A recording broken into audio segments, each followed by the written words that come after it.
Good evening, ladies and gentlemen.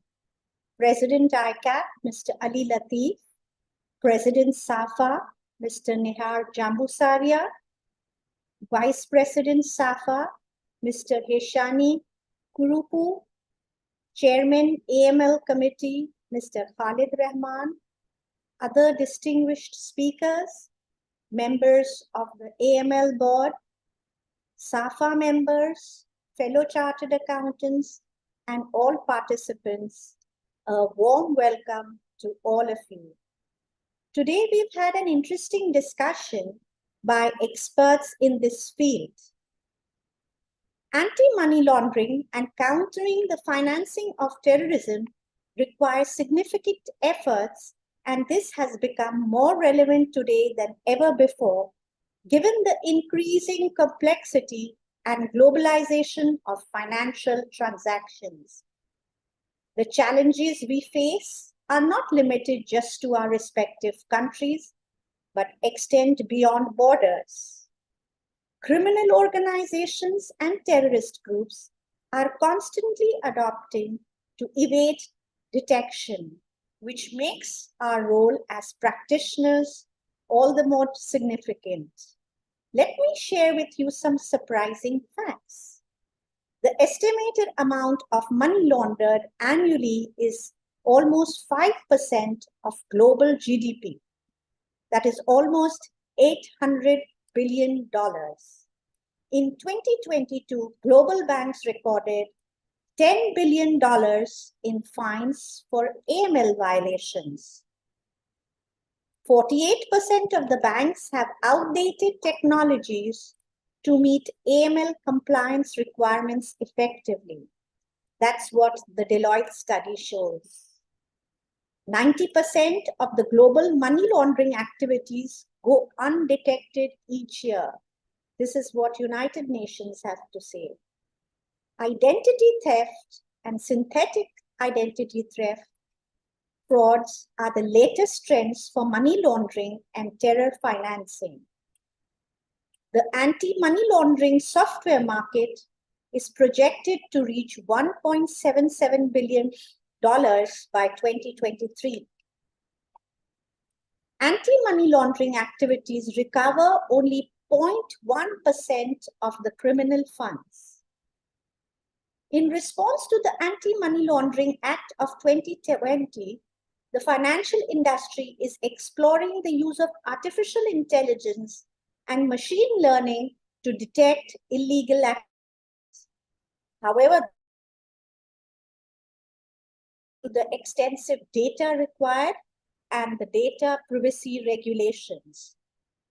The advent of the digital age has transformed the financial landscape, leading to increased fluidity of transactions, advent of digital banks. All this has created new opportunities for illicit activities of money laundering. Mr. Jambusaria, President SAFA, explained how it is easy today for diversion of funds, a tactic by which money can be moved rapidly across accounts or across countries in small amounts to avoid detection, and is a common money laundering method. The insights shared during today's webinar highlight the need for continued cooperation, innovation, and education within the AML CFT community. As we reflect on these discussions, it is clear that this has to be a global effort for a more secure and global financial system.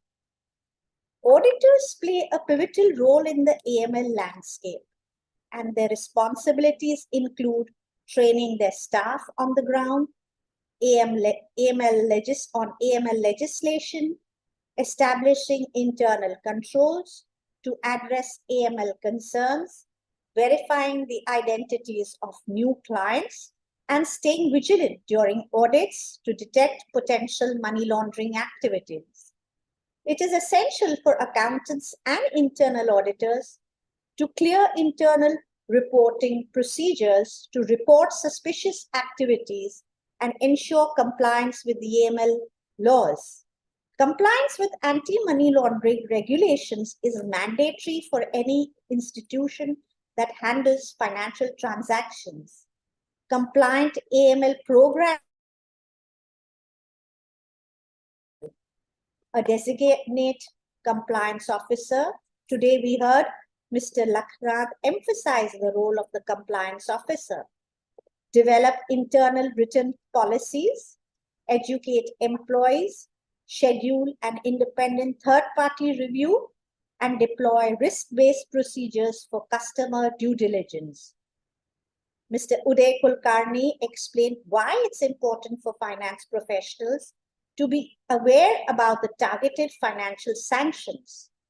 UN Security Council regulations require to immediately freeze assets and what countries are supposed to do to prevent and disrupt proliferation of weapons of mass destruction and avoid financing for it.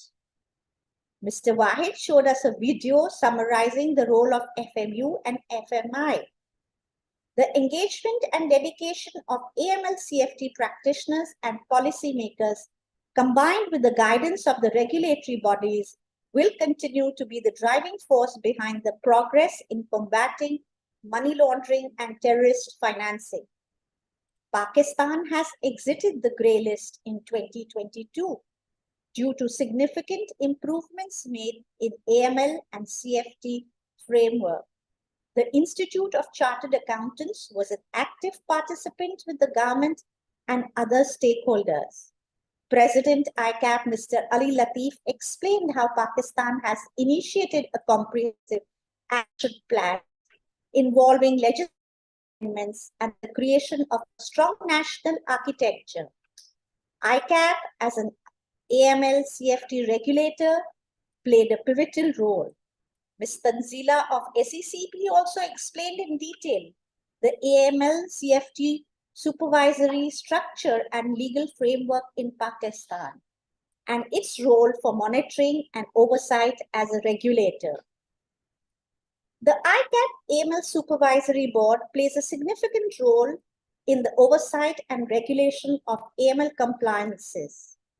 The board's primary objective is to ensure that ICAP members and firms providing auditing and financial services adhere to robust AML regulations and best practices.